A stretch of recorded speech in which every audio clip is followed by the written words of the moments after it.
friends, welcome back to my channel. My name is Ashley and I'm a blogger and part-time reseller on the Poshmark app. If you'd like to find me on Instagram and Poshmark, you can find me over at AshleyDTL. I am so excited because today I'm doing an interview that I've wanted to do for a long time. I think I've talked about it in 2 different videos and it's finally happening. I am so excited that today I'm going to introduce to you my PFF, Mar, Shopstylefinity on Poshmark. I actually met her because we spoke on a panel together back in November. And one of the things I've loved about Poshmark is this community. It's something I never really imagined. And when Mar and I met last year on this panel, I was like, who is this woman? Like, she is delightful. And we started messaging on Instagram, and she just became one of my very favorite people, both when it came to Poshmark and just real life, and is someone I literally talk to every single day.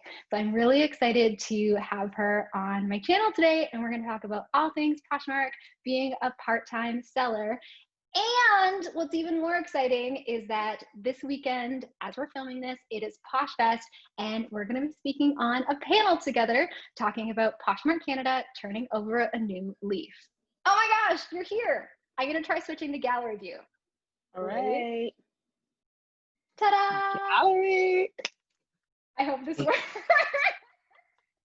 Yes, it's working. It's working. It's working. That was such a lovely intro. This is so exciting. Let's jump into it. How did you get started with reselling, and how long have you been doing it? Let's see. I've been doing it for, I would say, about 1.5 years. So a little bit before starting on Poshmark. So like probably most people, you look at your closet and you see a bunch of things where you're like, I don't need those anymore. However, I love my things. I kind of get attached to them, but I was like, some other fabulous woman needs to have these. I'm all for donating, but I was like, no, someone needs to have these. I used to say, if I could go to my own garage sale, that would be great, like to get my own things. So I was like, I need to find an outlet and a way to sell these things. So I did start with, some of the apps where you're meeting people in person, and, Tim Hortons was my spot. Meet me at the drive-through. The girl on the black car. I'll have my hand out waving. That's so Canadian. It is very Canadian, right? Tim Hortons, that was my meeting spot. But then, you have a couple of failed attempts where they don't show up, or they arrive and they see and they're like, actually, I don't want it. I'm like, no, you bought it because I came.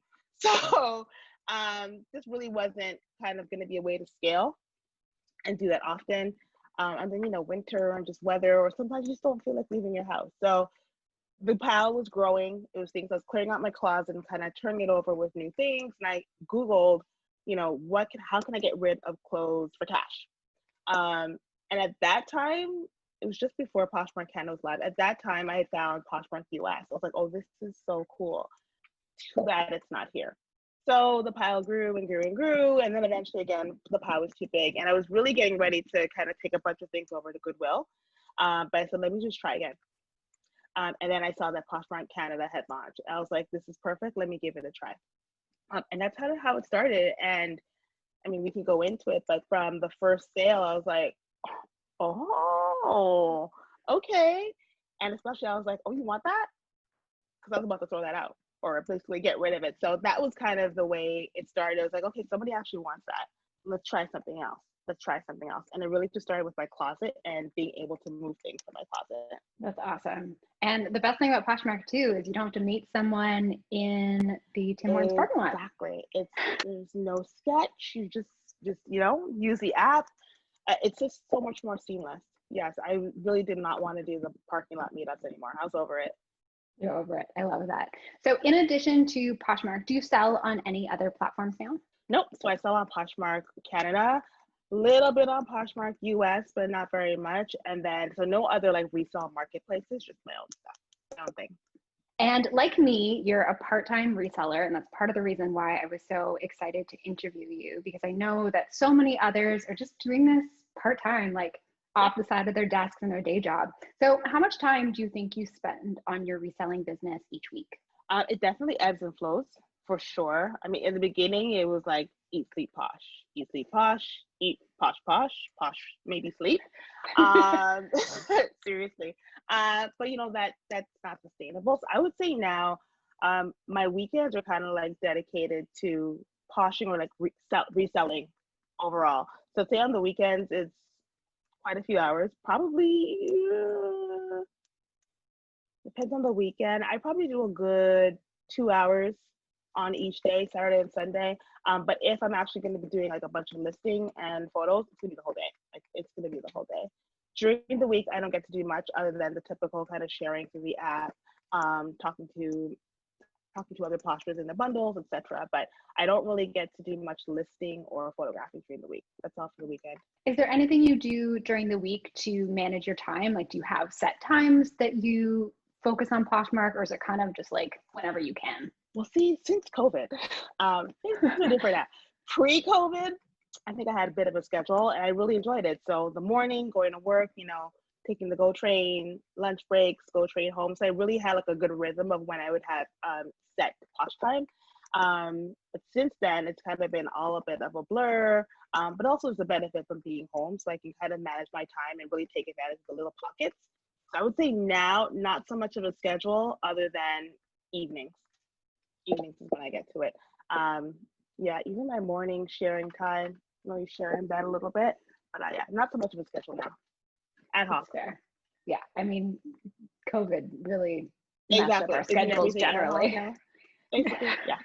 What is time?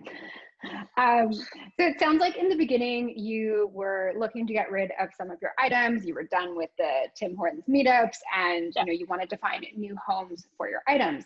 So now that you're a year and a half into it, what is your favorite part about reselling and the way it looks like in your life? Oh, that's a very good question.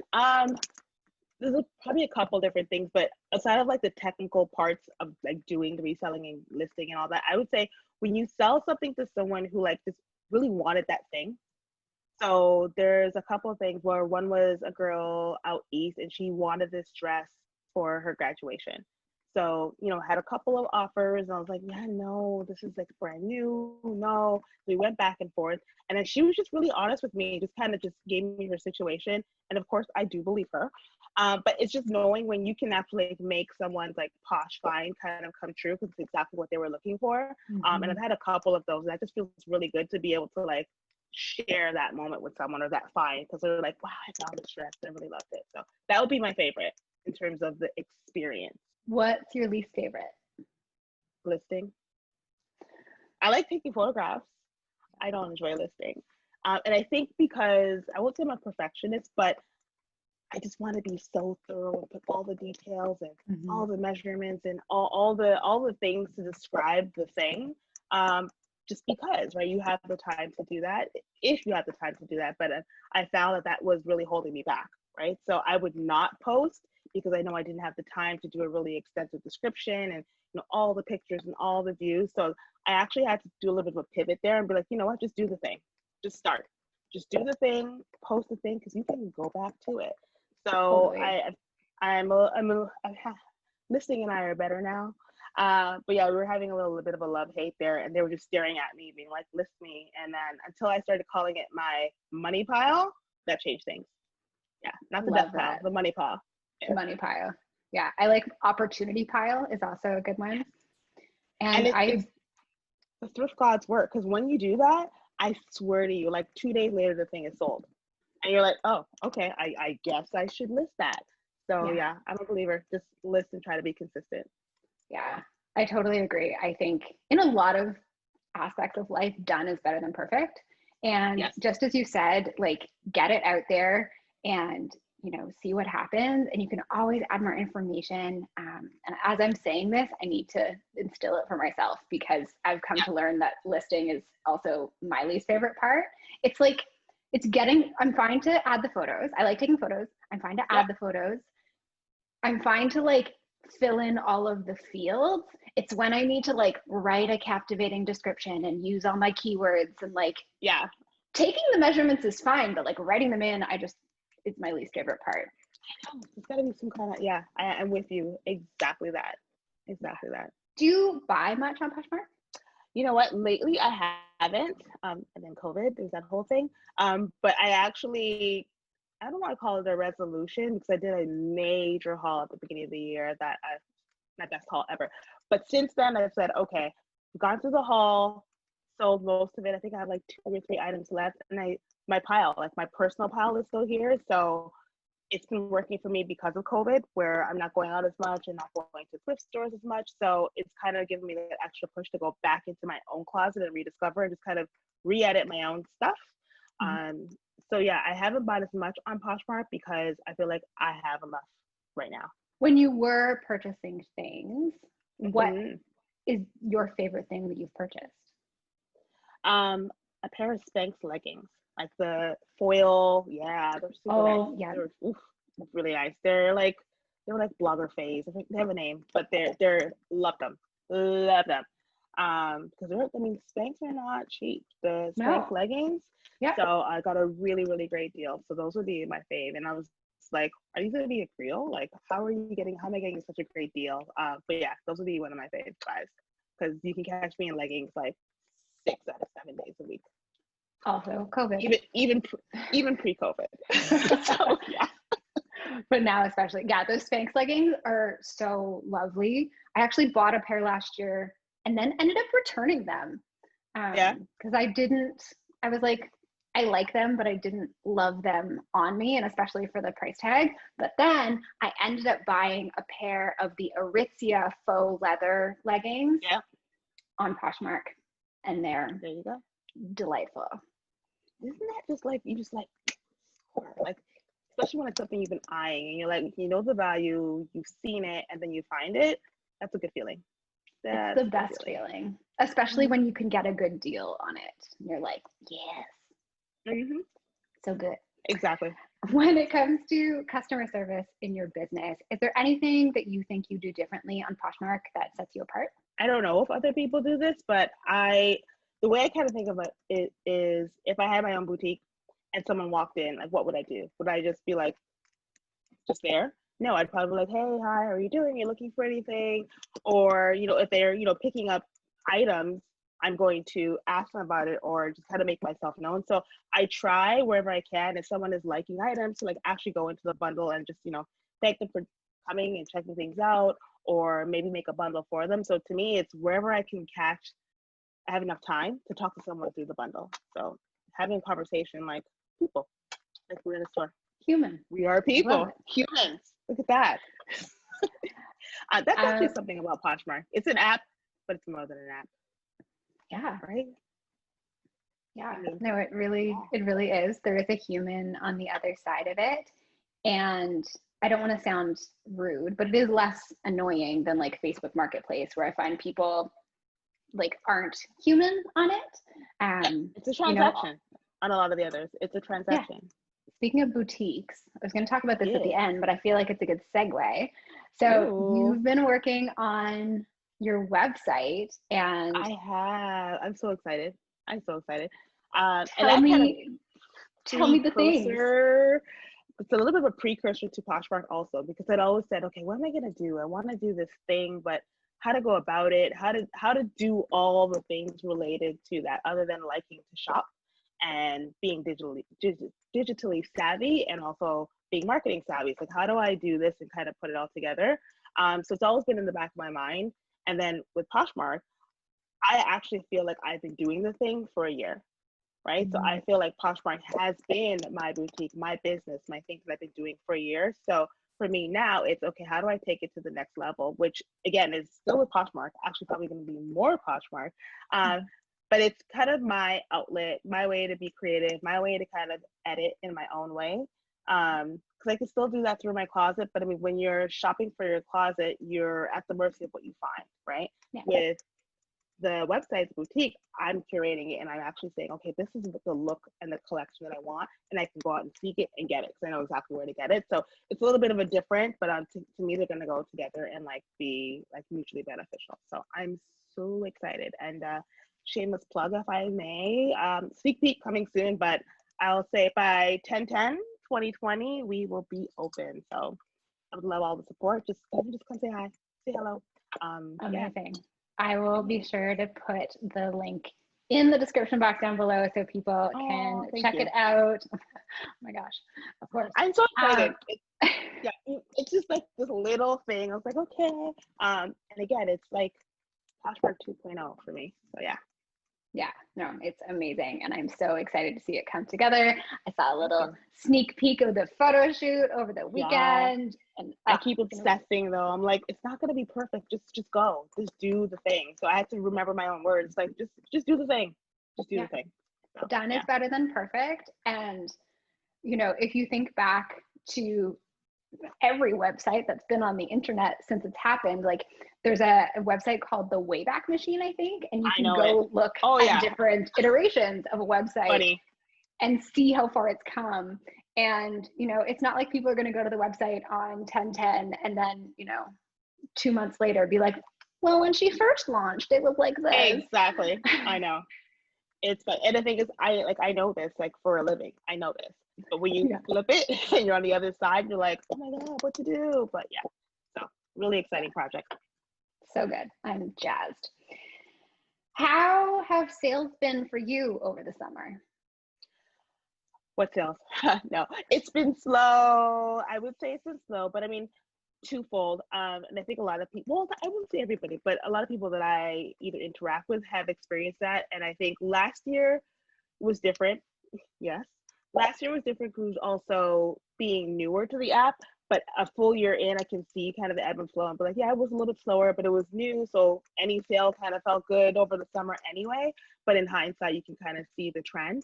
So yeah, definitely slower. I would say for like July and August. September is definitely turning the corner. And I think it's just exactly what I expected.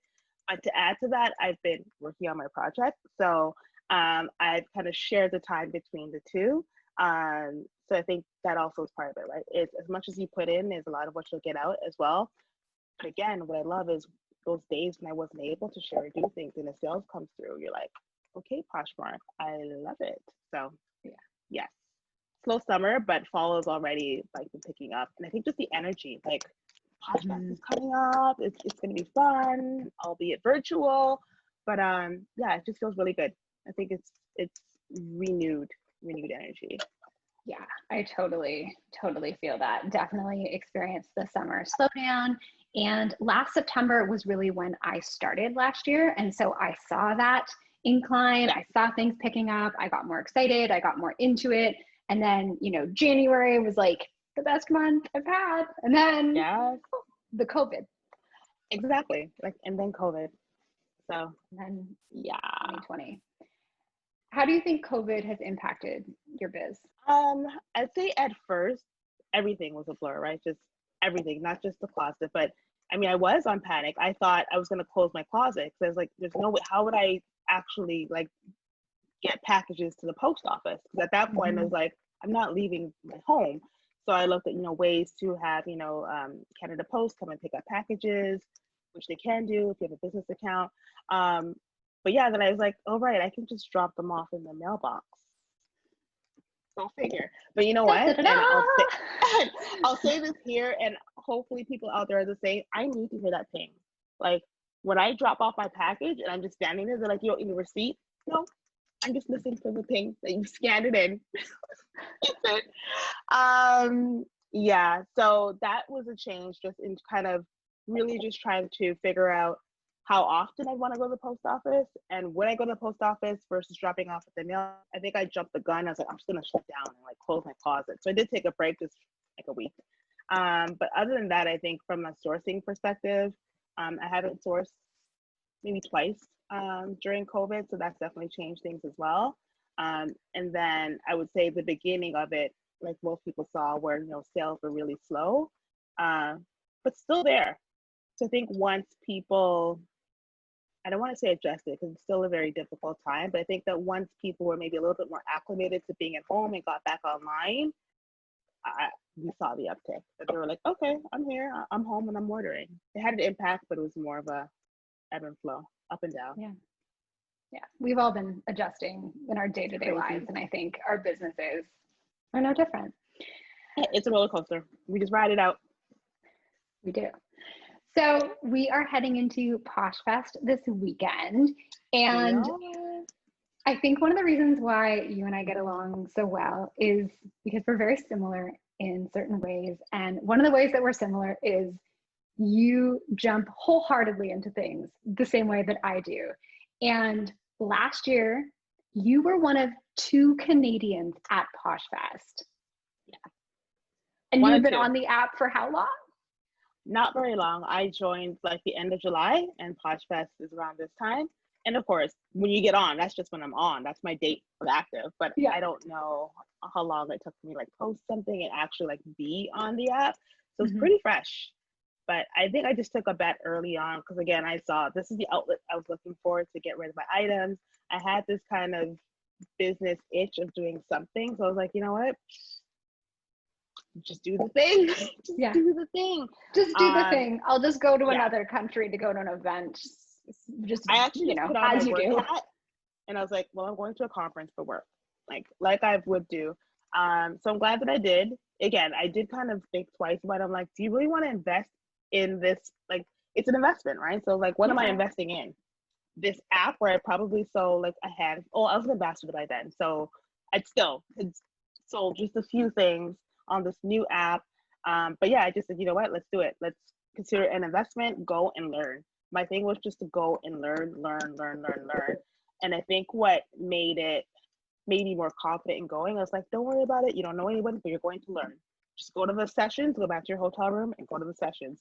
You don't have to worry about like talking to people, or if you're going by yourself. Have you seen my stories? Like the party, out the window. It was such a good time.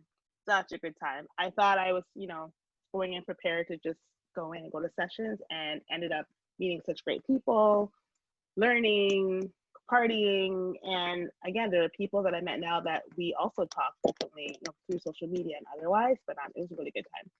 So I want to bring the Canadian crew next year, excuse me. I know, that was part of our 2020 dream. We had plans. I think we're this close to like Airbnb being booked, basically. Yeah, we were ready. We were like, we don't know where it is, but we're gonna go. We're going. Exactly. We're gonna plan. It was a whole plan. But we are attending Posh Fest this week. What are you looking forward to at Posh Fest 2020? Besides our panel, which I don't know, have you told everyone that we kind of put that in the atmosphere too? We're like, oh wish no, we could go. But yeah, so not only did we say we wanted to go, but we said, like, wouldn't it be cool if we could be on a panel? Like, wouldn't that be cool? And here we are. Yeah. And here we are. It's so interesting because I don't feel like anything in 2020 has really turned out the way any of us thought it would. It is what it is. But, when you and I were talking at the beginning of the year, that was like the beginning of our friendship, really. And, we were talking about this thing. We had these big dreams, and we were like, wouldn't it be cool if we went to this event? And wouldn't it be awesome if we were speakers? Like, let's just put that out into the universe. Let's speak it out into the universe. And, it doesn't look the same as the way we anticipated.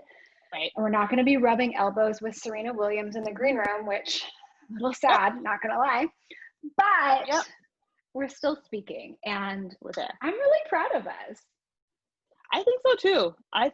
And I think that the whole, obviously, Poshmark Canada has grown exponentially, but we just you set a goal and just kind of work towards it. And I think the key thing you said is it might look different, but kind of roll with it when it does show up.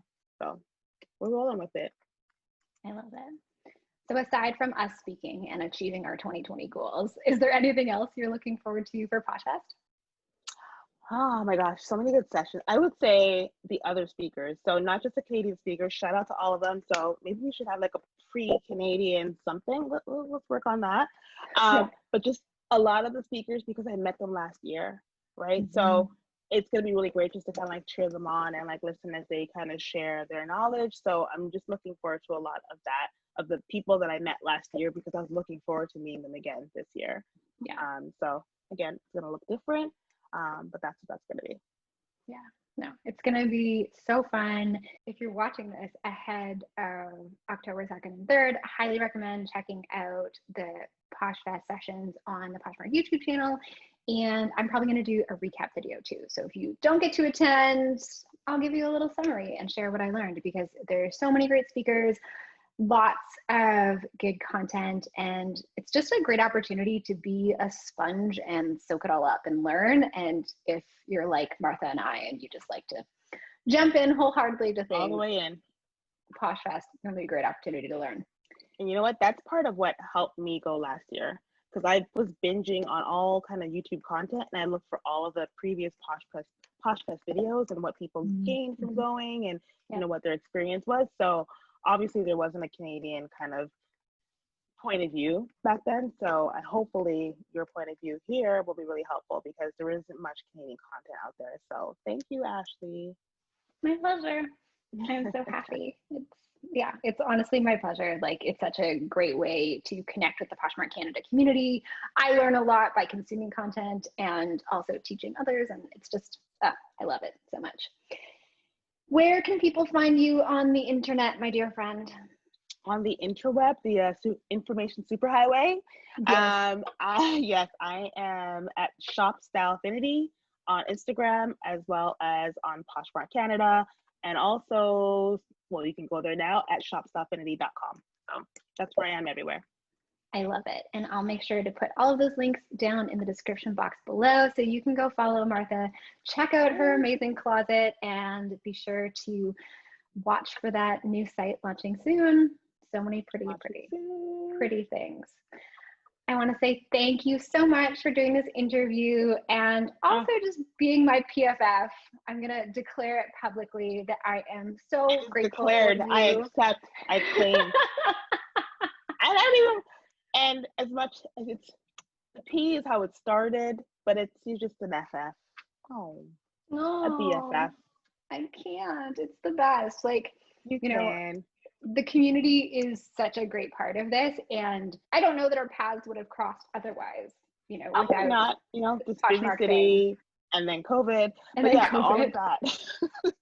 So yeah, we probably wouldn't have, right? So so it's really cool that we met and that we just clicked and we got to know one another. And I'm so grateful for you as a friend and as a Poshmark confidant, and to go through this journey together, and also to be achieving this awesome goal together as we get ready for Posh Fest this weekend. It's going to be a good one.